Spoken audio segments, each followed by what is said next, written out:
Any comments on last Sunday's catechism class? I'm looking to improve it. I got an honest report this morning. I got nothing out of it. And I'm not telling you who said it because Joe doesn't want his name mentioned. No, Joe said that it was hard for him to hear and it was also difficulty for his ability to see. So, any suggestions? The other fellow that used to be a friend of mine, Dave Schaeferly, he suggested that I change the PowerPoint to put the question at the top of the slide. So as you read the scriptures, the question would be up there so you could kind of keep referring to it. Oh, other than it changed every slide in the silly project. Well, not everyone, but nearly everyone. All right. So, if you... In the future, will there be as much reading as there was last Sunday?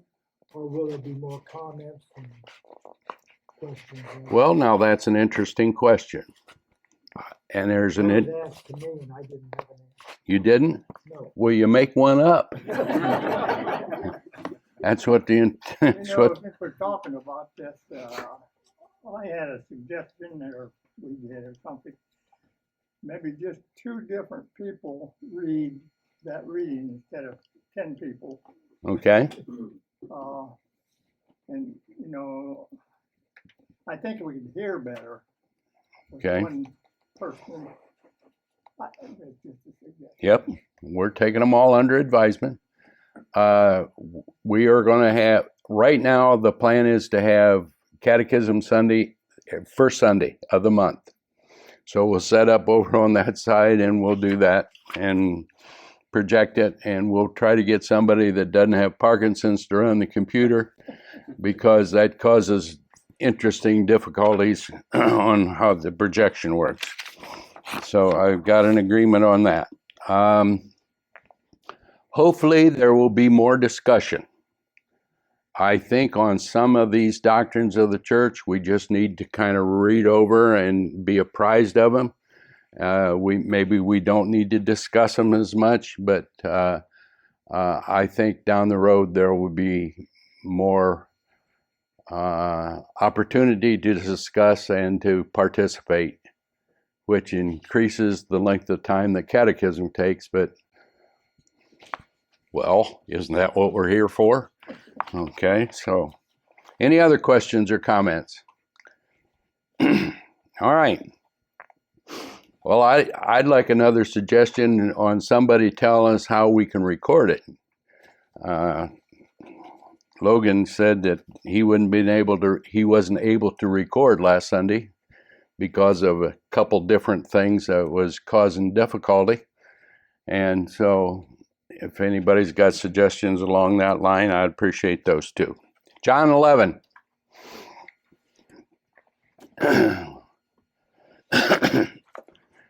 Now a certain man was sick, named Lazarus of Bethany, town of Mary and his sister Martha.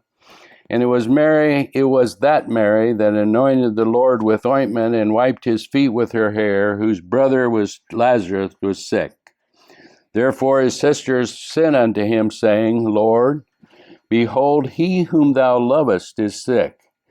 When Jesus heard that, he said, This sickness is not unto death, but for the glory of God, that the Son of God might be glorified thereby. Now Jesus loved Martha and his sister and Lazarus. And when he had heard, therefore, that he was sick, he abode 2 days still in the same place where he was. Then after that he saith to his disciples, Let us go unto Judea again. His disciples said unto him, Master, the Jews of late sought to stone thee, and goest thou thither again? Jesus answered, Are there not 12 hours in the day? If any man walk in the day, he stumbleth not, because he seeth the light of this world. But if a man walk in dark, he stumbleth, because there is no light in him. These things said he, that after that he saith unto them, Our friend Lazarus sleepeth, but I go that I may awake him out of sleep. Then said his disciples, Lord, if he sleep, he do well. Howbeit Jesus spake of his death, and they thought that he had spoken of him taking a rest in sleep. Then said Jesus unto them plainly, Lazarus is dead, and I am glad for your sakes that I am not there, to the intent ye may believe. Nevertheless, let us go unto him. Then said Thomas, which is called Didymus, unto his fellow disciples, Let us go, that we may die with him. And that brings us to the Sunday school lesson that we have today. All right. So we have Lazarus and Martha and her sister Mary that lived in a house and cared for. And then this fella called Lazarus, he got sick. And where was Jesus? Away. About how far? 2 days worth of walking. Okay, so he was quite a bit of distance away, and they sent a word to Jesus, and it was stated in a very interesting way. The friend whom thou lovest is sick. Didn't command him to come. Okay, didn't say you need to be here. Didn't say we'd like you to be here. Okay. Him who you love is sick. And Jesus expounded to them. It reminds me of when I was a kid. We were praying for a long time for a fellow by the name of Edgar Thomas, elder statesman in our community, and especially in our church community. And he was sick, and he was not doing well. And it was Christmas vacation. I'm home from college, and the phone rings when we're eating supper, and I go answer the phone. I don't know why I got the job, but the words that came to me was, Edgar Thomas has passed away. I thanked him and hung up the phone, and to me, he didn't pass away. He died. And I thought to say he passed away was not emphasizing the point that really needed to be made. Notice Jesus using a very similar tactic. Lazarus is sleeping, and I'm glad for your sakes that he is sleeping. Now we'll go and we'll wake him up. And the disciples said, well, if he's sleeping, that's a good thing, because he'll be able to get over whatever's ailing him. No, he's dead. Okay? And then they understood. Okay. So then we come back and we get to our Sunday school lesson, and Jesus comes into town. And when he comes into town, he sends a text to Martha and says, I'm just about here. And she gets up out of her house and she goes to meet him, probably at the entrance of the city or the town. Okay? And what was Martha's first words when she saw him?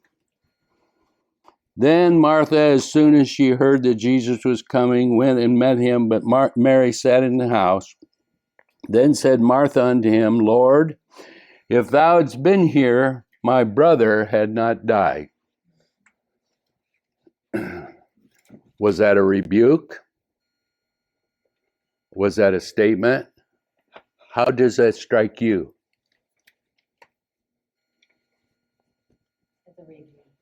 As a rebuke? Okay. Now, Salzmans are not allowed to group up here. Okay. You all think it's a rebuke?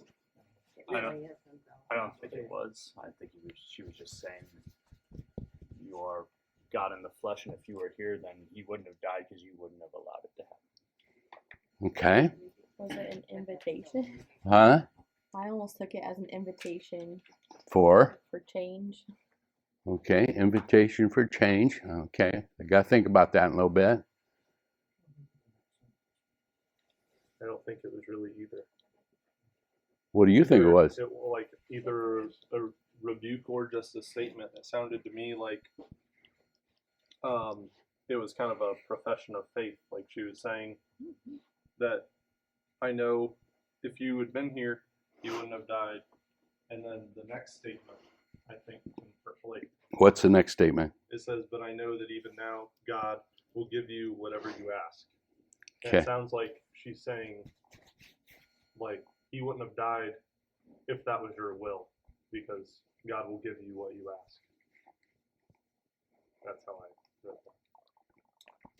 Well, I was sort of interested because as I was reading different people that were discussing it, some felt that it was a rebuke and others did not. Okay. Thus the question. All right. I'm intrigued by Martha's comments. Lord, if you'd have been here, my brother had not died. But I know there was no wishy-washy, hypothetical, perhaps maybes. I know that even now, whosoever thou will ask of God, he will give it thee. Jesus saith unto him, thy brother shall rise again. What was her response? I know. I know what? He's going to rise in resurrection in the last day. In the last day, he'll be part of the resurrection. I've been paying attention, Jesus, to what you've been teaching, okay? And I know that what you're saying is true. What did Martha believe about Jesus Christ? Because we're going to argue with Seth in a minute. It's fine. What did Martha state in her comments? What did she believe about Jesus Christ? Whatsoever thou wilt ask of God, God will give it to thee. Okay. All right. Can you elaborate past that point, sir? You said there's nothing to say. It's just all there, huh? If Jesus asked God to bring him back, he would. Okay. Whatever Jesus would ask. So she didn't make a demand that he be brought back to life. Okay. Because she believed that he would rise again at the last day when it was resurrection. Yeah. Was she putting a limit on Jesus? Because she said, if you would have been here, did Jesus have to be there for him to be healed? Well, that's an interesting statement. Then you go back and look at Jesus' statement, he's glad he wasn't there. So Yeah, that was odd to me. see what he could do. Okay. So Jesus was wanting to demonstrate who he really was. Yes. Okay. Claire brings up an interesting point that caught my attention as well as I was reading over that. Martha is looking at the situation, and let's just jump up at 30,000 feet and look down at Martha and say, Martha, what are you thinking there, girl? And she says, well, if Jesus hadn't have been so far away, if he'd have been here, things would have been different. And I don't think she's being there, she's saying that in a sneer or a rebuke, as a comment, a statement of faith. I believe that you're that prophet, that he should come. They were expecting the Messiah. I think Martha truly believed that Jesus was that Messiah, was that Messiah. Okay?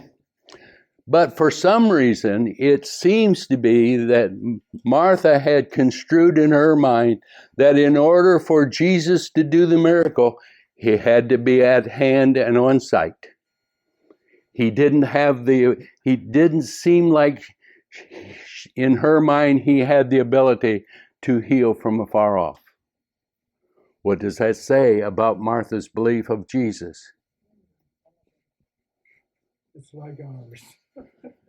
In what way? We don't know everything. It's like Jesus knew, he knew everything was going on back there. He knew Lazarus was sick and that he was dying. Mm-hmm. To be fair, I looked at a map of all of Jesus' miracles. Yeah. You know, everything that he did Hmm. while he was alive, and he was there for every single one of his miracles. So Okay. So you're saying her thought process was consistent with what had been taking place. yeah, I mean, But he wasn't there for the centurion who he Jairus' said, daughter. The who? one of the, I don't know which one, but anyway, he told him your child will be healed. Jairus' daughter. Right. Toby? And the centurion with one of the soldiers that was sick. Soldier that was sick? Yeah. That's right. Yes. Multiple things can be true. You can have a true, genuine faith and believe what you're saying and still not understand the full scope of Jesus and God. Oh, I like her thought process. I do too. Because if that's not true, we're all shot in the head. Okay. Yeah. well, I think while we're going down that path, the other thing that I know we're not this far into the lesson yet, but We are. Well, this is also a person who spent lots of time with Jesus, Right.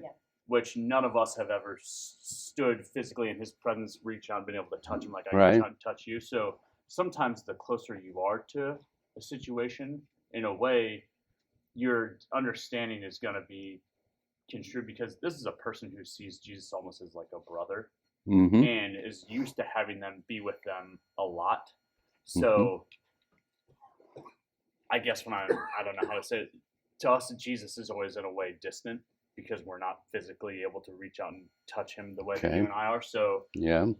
I guess what I'm saying is her understanding is just going to be different because Jesus isn't this celebrity figure. This is someone who's essentially part of her family. Mm-hmm. And so sometimes being really close to a situation can make it harder to understand. Okay. I would agree with. Go ahead. Another supportive example would be when the disciples were on the boat with Jesus, who was napping, and he was physically there, but yet they were doubting during the storm, and he woke up and he said, what, you have little faith or something? to Yeah. that effect. It's Peace be still. correct. Yeah. Mm-hmm. Yes, sir. Can we cut Martha a little slack because her brother just died? Yeah. And not. Do you think emotions might be involved in this thought process? Yeah. Sure, absolutely. And the more I was going through a situation, I don't remember what it was at Marathon one time, and a friend of mine came into the office and sat down and said, John, don't make any big decisions now. Wait till you're through this. Yes, I was fully aware of that, but I appreciated the thoughtfulness to take their time to talk to me, to tell me to be careful when my emotional state was in high alert. Okay, it was not time to make major decisions. Okay, so that would be true of Martha. We'll cut her some slack. All right, we'll cut her some slack because she didn't know everything. And that's good news on our behalf. All right.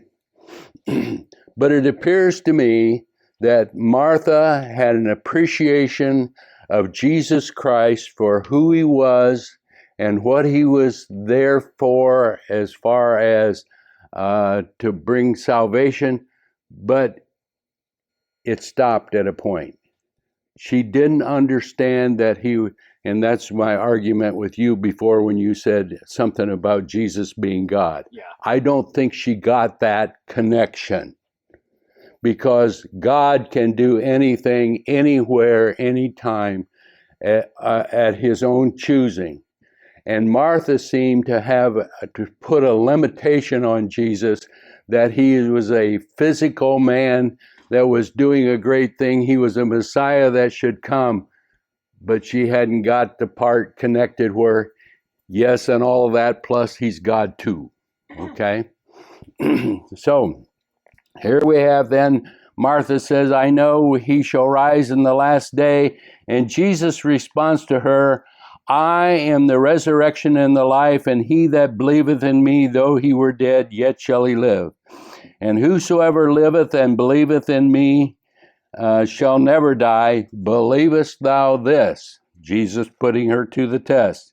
She saith unto him, Yes, Lord, I believe that thou art the Christ, the Son of God, that should come into the world. Okay, and there's where I think her gap in her mental knowledge was not matching up to her spiritual knowledge and her spiritual faith. Okay, if she would have died at that very split second, do you think God would have taken her to heaven?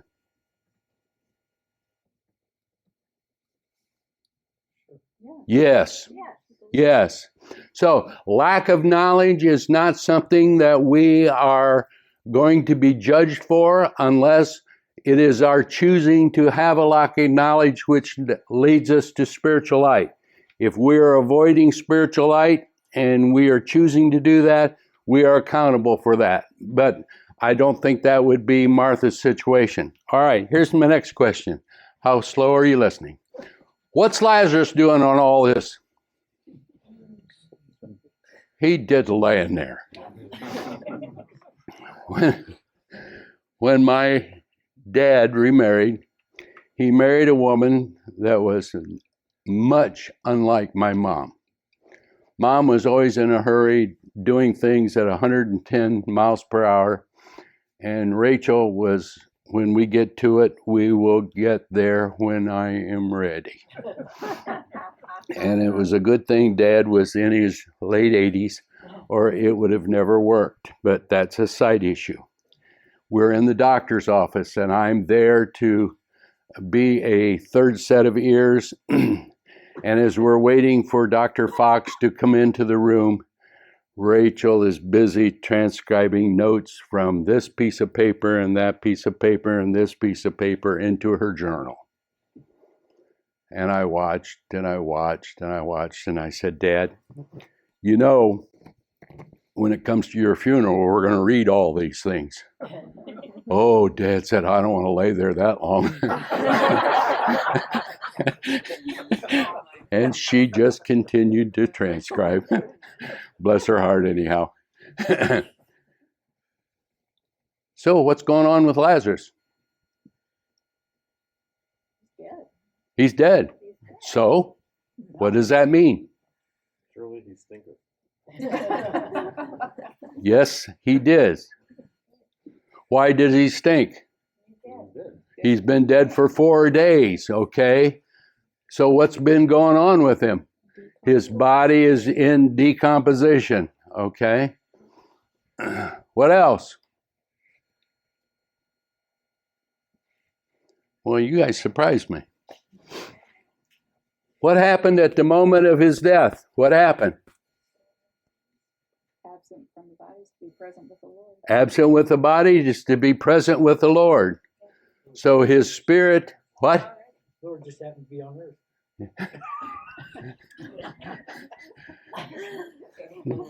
Thank you for helping me, Mr. Cassidy. All right.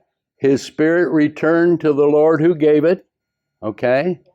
Where's his body? It's in the cave, okay, where they had put him. Okay. His body is decaying. If Jesus is to bring him back to life, Jesus has to reverse all the process of decay that's taking place. He also has to fetch back the spirit and reconnect it with the body. Okay? Where did the spirit go? To God who gave it.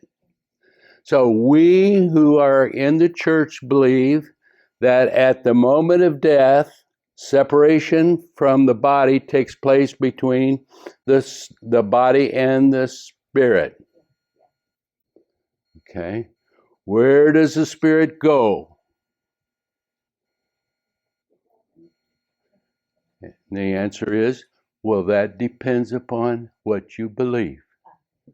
Okay? Where do you think the spirit went? His spirit went? Heaven?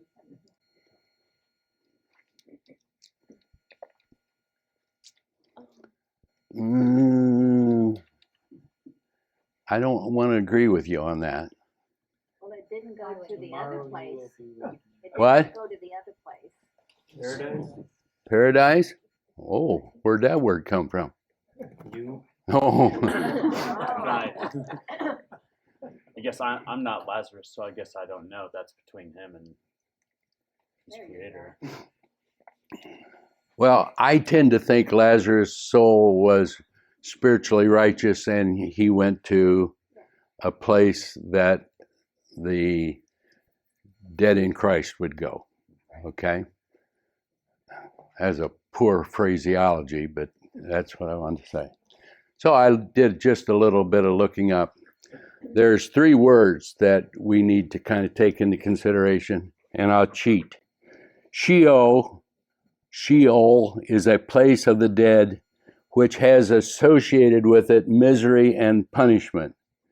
There's a word called Hades, which is a world of departed spirits, and there's one called Paradise, a pleasure garden. Sheol is a gloomy subterranean abode. Paradise is a place of positive bliss. Gehenna is a place of positive torment, and it indicates there's an intermediate state. Okay, we believe in an intermediate state of the spirit, not an intermediate place of the spirit. Okay, do you understand the difference? If you believe there's an intermediate place, you lend yourself to the doctrine of purgatory, for example. The Roman Catholics believe that a spirit will go to purgatory where it needs additional cleansing and purification, and et cetera, okay? I'm not an expert on that. We can find somebody that's more knowledgeable than I, and that wouldn't take long. But in that particular case, there is a place that the spirit goes to until it can be reunited with the body again. Okay. We who are of the Protestant faith believe that there is an intermediate state that the spirit goes to, but not a place. And that spirit, that place that, come on, John, the state that it goes to depends upon its spiritual condition at the moment of death. In other words, the moment of death is our spiritual probation is over, and now we are to give an account to God for the things that we have done in the body. And if we've been righteous and living a life that is holy, we will go to paradise, as Logan was trying to get us to talk about. Hades is apparently divided into 2 parts. Hades is a place of righteousness, and there's a place of spiritual death until the time of the last resurrection, of which the body and the soul is reunited, and then there is the second death or the second judgment, and then there's a consignment to hell if the soul has been wicked. Okay? So I bring that up for our thought. Now, a thought that I'd like to just push a little bit. You got time for a couple thoughts? As I was reading this, it was talking about what happens to the soul at the moment of death. And this, what was it? Absent from the body is to be present with the Lord. We have the thief on the cross. Where did the thief on the cross go? Today thou shalt be with me in paradise. Okay. And then the rich man and Lazarus. Okay. The rich man died and he went to hell. But the beggar, Lazarus, he died, and where did he go? Bosom of Abraham. So it seems like there was a place, and there was a gulf that was between the two that couldn't be crossed by either person. And remember, the rich man wanted somebody to go to his brothers to witness to them. We've been through that before. Okay, but here's the part that I thought was interesting. in Revelation, the 19th chapter, and I fell at his feet to worship him, and he said unto me, see that thou do it not. I am thy fellow servant, and thy brethren that have testimony of Jesus. Worship God, for the testimony of Jesus is the spirit of prophecy. Here in heaven, there was a spirit there that when John showed up, John said, this is a divine being, and plop, he prostrated himself before the divine being. And the divine being grabbed him and stood him up and said, hey, I am but a man myself. What does that tell us? It tells us that it appears that at the moment of death, if we are righteous and holy, there will be a continual life of enrichment and progression in that life until the end of times when the resurrection takes place and we are put back together with our body. So much so that John thought that this fella was a divine being. It gives us something to look forward to. We are not going up to heaven to have cocktails and celebrate birthday parties. Facebook just about set me on my ear this week. Her precious mom had passed away. Well, I understood that because she and her mom were very close, and there needed to be a connection for a lot of variety of reasons that I was unfamiliar with. But have cocktails together with Daddy and celebrate birthdays, and that just grinds me. We are dealing in a spiritual world, people with spiritual things, and to make a mockery of heaven, to bring it down to the mental aspect of where you and I can grasp all that's going to take place, is sacrilege. Okay? And may I state that even stronger if I knew how. So, the point being is that when we get to heaven, we are not going to be sitting around walking on golden streets and drinking our favorite coffee and hot chocolate and all that. We are going to be progressing spiritually. Okay? And we are going to grow in ways that we have no concept of how that is to be how that is to happen. And so I fault not Martha at all in her aspect, because she's trying to grasp the fact that this is the Messiah that has come, and he's come to bring deliverance. But I don't know everything, but she's willing to learn. And she is expressing her faith as much as she knows how. She says, but I know.